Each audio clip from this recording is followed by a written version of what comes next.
بسم اللہ الرحمن الرحیم۔ شروع کرتا ہوں اس پاک پروردگار کے نام سے جس کے قبضے میں ہم سب کی جان ہے۔ گلابی پوئٹری کے معزز دوستو، میں ہوں رانا خالد اور گلابی پوئٹری کے تمام دیکھنے اور سننے والوں کو السلام علیکم۔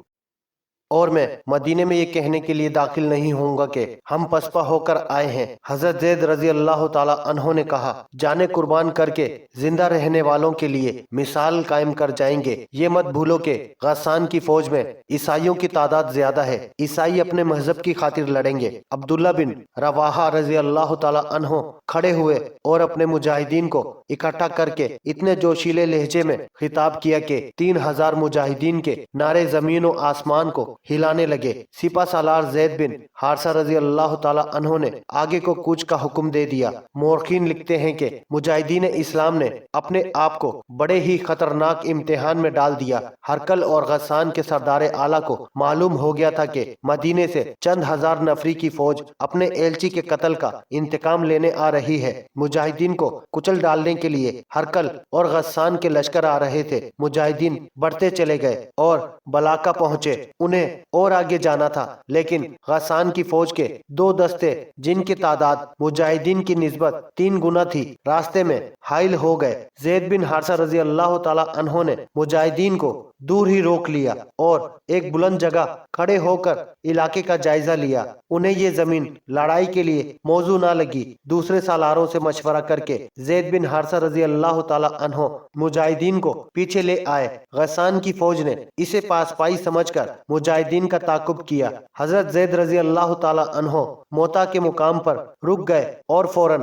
اپنے مجاہدین کو لڑائی کی تربیت میں کر لیا۔ انہوں نے فوج کو 3 حصوں میں ترتیب دیا، دایاں اور بایاں پہلو اور قلب۔ دائیں پہلو کی کمان قطبہ بن قطاوہ رضی اللہ تعالی عنہ کے پاس اور بائیں پہلو کی عبایہ بن مالک رضی اللہ تعالی عنہ کے ہاتھ تھی۔ زید رضی اللہ تعالی عنہ خود قلب میں رہے۔ اللہ کے سچے نبی کے عاشقوں، زید بن حارثہ رضی اللہ تعالی عنہ نے بڑی بلند آواز سے مجاہدین کو للکارا، آج ہمیں ثابت کرنا ہے کہ ہم حق کے پرستار ہیں۔ آج باطل کے نیچے سے زمین کھینچ لو، اپنے سامنے باطل کا لشکر دیکھو اور اس سے مت ڈرو۔ یہ لڑائی طاقت کی نہیں، یہ جرت، جذبے اور دماغ کی جنگ ہے۔ میں تمہارا سپہ سالار بھی ہوں اور علمبردار بھی۔ دشمن کا لشکر اتنا زیادہ ہے کہ تم اس میں گم ہو جاؤ گے، لیکن اپنے ہوش گم نہ ہونے دینا۔ ہم اکٹھے لڑیں گے اور اکٹھے مریں گے۔ زید رضی اللہ تعالی عنہ نے علم اٹھا لیا۔ دشمن کی طرف سے تیروں کی پہلی بوچھاڑ آئی۔ زید رضی اللہ تعالی عنہ کے حکم سے مجاہدین کے دائیں اور بائیں پہلو پھیل گئے اور آگے بڑھے۔ یہ آمنے سامنے کا تصادم تھا۔ مجاہدین دائیں اور بائیں پھیلتے اور آگے بڑھ چلے گئے اور زید رضی اللہ تعالی عنہ نے قلب کو آگے بڑھا دیا۔ وہ خود آگے تھے۔ یہ موقع ایسا تھا کہ مجاہدین کا حوصلہ اور جذبہ برقرار رکھنے کے لیے سپہ سالار کا آگے ہونا ضروری تھا، چونکہ علم بھی سپہ سالار زید بن حارثہ رضی اللہ تعالی عنہ کے پاس تھا۔ اس لیے دشمن انہی پر تیر برساتا اور ہلے بول رہا تھا۔ زید رضی اللہ تعالی عنہ کو تیر لگ چکے تھے، جسم سے خون بہہ رہا تھا، لیکن انہوں نے علم نیچے نہ ہونے دیا اور ان کی للکار خاموش نہ ہوئی۔ علم اٹھاتے ہوئے وہ تلوار بھی چلا رہے تھے۔ پھر ان کے جسم میں برچھیاں لگیں۔ آخر وہ گھوڑے سے گر پڑے اور شہید ہو گئے۔ علم گرتے ہی مجاہدین کچھ بد دل ہوئے، لیکن جعفر بن ابو طالب رضی اللہ تعالی عنہ نے آگے بڑھ کر علم اٹھا لیا۔ رسول اللہ صلی اللہ علیہ وسلم کے شیدائیوں جعفر رضی اللہ تعالی عنہ نے علم اوپر کر کے بڑی ہی اونچی آواز سے کہا، خدا کی قسم اسلام کا علم گر نہیں سکتا، اور انہوں نے زید بن حارثہ رضی اللہ تعالی عنہ شہید کی جگہ سنبھال لی۔ مجاہدین لشکر کفار میں گم ہو گئے تھے، لیکن ان کا جذبہ قائم تھا۔ ان کی للکار اور ان کے نعرے سنائی دے رہے تھے۔ سپہ سالار سپاہیوں کی طرح لڑ رہے تھے۔ ان کا علم بلند تھا۔ تھوڑی ہی دیر بعد علم گرنے لگا۔ علم گرتا تھا اور اٹھتا تھا۔ عبداللہ بن رواحہ رضی اللہ تعالی عنہ نے دیکھ لیا، سمجھ گئے کہ علمبردار زخمی ہے اور اب وہ علم کو سنبھال نہیں سکتا۔ علمبردار سپہ سالار خود تھا۔ یہ جعفر بن ابی طالب رضی اللہ تعالی عنہ تھے۔ عبداللہ بن رواحہ رضی اللہ تعالی عنہ ان کی طرف دوڑے۔ ان کی طرف پہنچنا ممکن نظر نہیں آ رہا تھا۔ عبداللہ رضی اللہ تعالی عنہ جعفر رضی اللہ تعالی عنہ تک پہنچے ہی تھے کہ جعفر رضی اللہ تعالی عنہ گر پڑے۔ ان کا جسم خون میں نہا گیا تھا۔ جسم پر شاید ہی کوئی ایسی جگہ تھی جہاں تلوار یا برچھی کا کوئی زخم نہ تھا۔ جعفر رضی اللہ تعالی عنہ گرتے ہی شہید ہو گئے۔ عبداللہ رضی اللہ تعالی عنہ نے پرچم اٹھا کر بلند کیا اور نعرہ لگا کر مجاہدین کو بتایا کہ انہوں نے علم اور سپہ سالاری سنبھال لی ہے۔ یہ دشمن کی فوج کا ایک حصہ تھا جس کی تعداد 10 سے 15,000 تک تھی۔ یہ تمام تر نفری غسانی عیسائیوں کی تھی جو اس موقع کو مذہبی جنگ سمجھ کر لڑ رہے تھے۔ اتنی زیادہ تعداد کے خلاف 3,000 مجاہدین کیا کر سکتے تھے، لیکن ان کی قیادت اتنی دانش مند اور عسکری لحاظ سے اتنی قابل تھی کہ اس کے تحت مجاہدین جنگی طریقے اور سلیقے سے لڑ رہے تھے۔ ان کا انداز لٹ بازوں والا نہیں تھا، مگر دشمن کی تعداد اتنی زیادہ تھی کہ مجاہدین بکھرنے لگے، یہاں تک کہ بعض اس انتشار اور دشمن کے دباؤ اور زور سے گھبرا کر مورچے سے نکل گئے، لیکن وہ بھاگ کر کہیں گئے نہیں، قریب ہی کہیں موجود رہے۔ باقی مجاہدین انتشار کا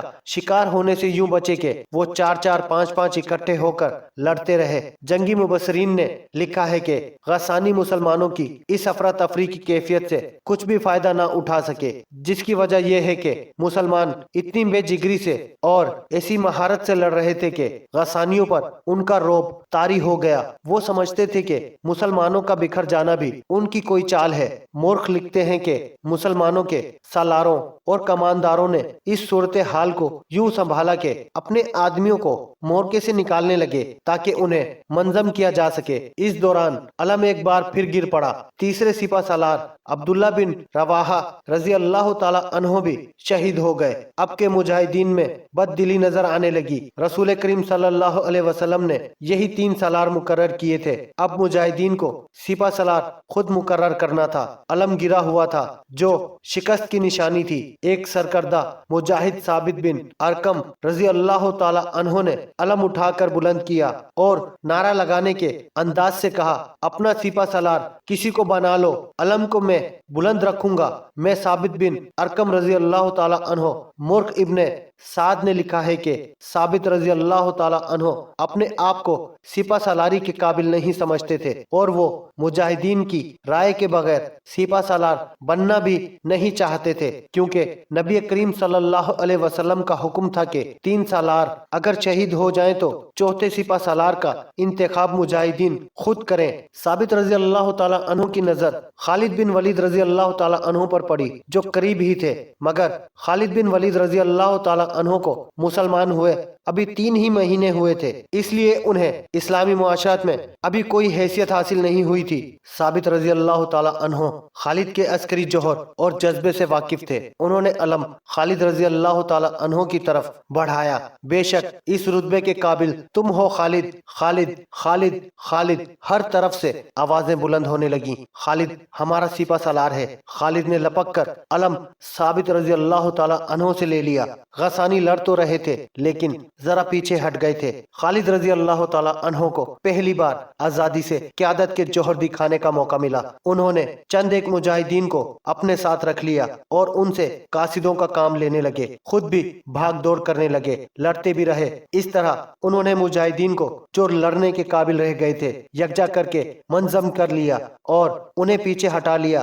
غسانی بھی پیچھے ہٹ گئے اور دونوں طرف سے تیروں کی بوچھاریں برسنے لگیں۔ فضا میں ہر طرف تیر اڑ رہے تھے۔ خالد رضی اللہ تعالی عنہ نے صورتحال کا جائزہ لیا، اپنی نفری اور اس کی کیفیت دیکھی تو ان کے سامنے یہی ایک صورت رہ گئی تھی کہ مورچہ ختم کر دیں۔ دشمن کو کمک بھی مل رہی تھی لیکن خالد پسپا نہیں ہونا چاہتے تھے۔ پسپائی بجا تھی لیکن خطرہ یہ تھا کہ دشمن تعاقب میں آئے گا جس کا نتیجہ مجاہدین کی تباہی کے سوا کچھ نہ ہوگا۔ خالد نے سوچ کر ایک دلیرانہ فیصلہ کیا۔ وہ مجاہدین کے آگے ہو گئے اور غسانیوں پر حملہ بول دیا۔ مجاہدین نے جب اپنے سپہ سالار اور اپنے علم کو آگے دیکھا تو ان کے حوصلے تر و تازہ ہو گئے۔ یہ حملہ اتنا دلیرانہ اور اتنا تیز تھا کہ کثیر تعداد غسانی عیسائیوں کے قدم اکھڑ گئے۔ مجاہدین کے حملے اور ان کی ضربوں میں قہر تھا۔ مورخ لکھتے ہیں اور حدیث بھی ہے کہ اس وقت تک خالد رضی اللہ تعالی عنہ کے ہاتھ میں 9 تلواریں ٹوٹ چکی تھیں۔ خالد رضی اللہ تعالی عنہ دراصل غسانیوں کو بکھیر کر مجاہدین کو پیچھے ہٹانا چاہتے تھے۔ اس میں وہ کامیاب رہے۔ انہوں نے اپنے اور مجاہدین کے جذبے اور اسلام کے عشق کے بل بوتے پر یہ دلیرانہ حملہ کیا تھا۔ حملہ اور حملے کی شدت نے تو پورا کام کیا، لیکن غسانی مجاہدین کی غیر معمولی دلیری سے مرعوب ہو گئے اور پیچھے ہٹ گئے۔ ان میں انتشار پیدا ہو گیا تھا۔ اس کے ساتھ ہی مجاہدین کے دائیں پہلو کے سالار قطبہ رضی اللہ تعالی عنہ نے غسانیوں کے قلب میں گھس کر ان کے سپہ سالار مالک کو قتل کر دیا۔ اس سے غسانیوں کے حوصلے جواب دے گئے اور وہ تعداد کی افراد کے باوجود بہت پیچھے چلے گئے اور منظم نہ رہ سکے۔ خالد رضی اللہ تعالی عنہ نے اسی لیے یہ دلیرانہ حملہ کرایا تھا کہ مجاہدین کو تباہی سے بچایا جا سکے۔ وہ انہوں نے کر لیا اور مجاہدین کو واپسی کا حکم دے دیا۔ اس طرح یہ جنگ ہار جیت کے بغیر ہی ختم ہو گئی۔ جب مجاہدین خالد رضی اللہ تعالی عنہ کی قیادت میں مدینے میں داخل ہوئے تو مدینے میں پہلے ہی خبر پہنچ چکی تھی کہ مجاہدین پسپا ہو کر آ رہے ہیں۔ مدینے کے لوگوں نے مجاہدین کو تانے دینے شروع کر دیے کہ وہ بھاگ کر آئے ہیں۔ خالد رضی اللہ تعالی عنہ نے رسول اکرم صلی اللہ علیہ وسلم کے حضور مورکے کی تمام صورتحال پیش کی۔ لوگوں کے تانے بلند ہوتے جا رہے تھے۔ خاموش ہو جاؤ۔ رسول کریم صلی اللہ علیہ وسلم نے بلند آواز سے فرمایا، یہ میدان جنگ کے بھگوڑے نہیں، یہ لڑ کر آئے ہیں اور آئندہ بھی لڑیں گے۔ خالد اللہ کی تلوار ہے۔ ابن حشام واقدی اور مغازی لکھتے ہیں کہ رسول کریم صلی اللہ علیہ وسلم کے یہ الفاظ خالد بن ولید رضی اللہ تعالی عنہ کا خطاب بن گئے۔ سیف اللہ، اللہ کی شمشیر۔ اس کے بعد یہ شمشیر اللہ کی راہ میں ہمیشہ بے نیام رہی۔ قبیلہ قریش کا سردار اعلیٰ ابو سفیان جو کسی وقت للکار کر بات کیا کرتا تھا اور مسلمانوں کے گروہ کو محمد صلی اللہ علیہ وسلم کا گروہ کہہ کر انہیں پلے ہی نہیں باندھتا تھا، اب بجھ کے رہ گیا تھا۔ خالد بن ولید رضی اللہ تعالی عنہ کے قبول اسلام کے بعد تو ابو سفیان صرف سردار رہ گیا تھا۔ یوں لگتا تھا جیسے جنگ و جدل کے ساتھ اس کا کبھی کوئی تعلق رہا ہی نہیں تھا۔ عثمان بن طلحہ رضی اللہ تعالی عنہ اور عمرو بن العاص رضی اللہ تعالی عنہ جیسے ماہر جنگجو بھی اس کا ساتھ چھوڑ گئے تھے۔ اس کے پاس ابی کرما اور صفوان جیسے سالار موجود تھے، لیکن ابو سفیان صاف طور پر محسوس کرنے لگا تھا کہ اس کی یعنی قریش کی جنگی طاقت بہت کمزور ہو گئی ہے۔ تم بزدل ہو گئے ہو۔ ابو سفیان اس کی بیوی ہند نے ایک روز اسے کہا، تم مدینے والوں کو مہلت اور موقع دے رہے ہو کہ وہ لشکر اکٹھا کرتے چلے جائیں اور ایک روز آ کر مکہ کی اینٹ سے اینٹ بجا دیں، میرے ساتھ رہ ہی کون گیا ہے؟ ہند، ابو سفیان نے مایوسی کے عالم میں کہا، مجھے اس شخص کی بیوی کہلاتے شرم آتی ہے جو اپنے خاندان اور اپنے قبیلے کے مقتولین کے خون کا انتقام لینے سے ڈرتا ہے۔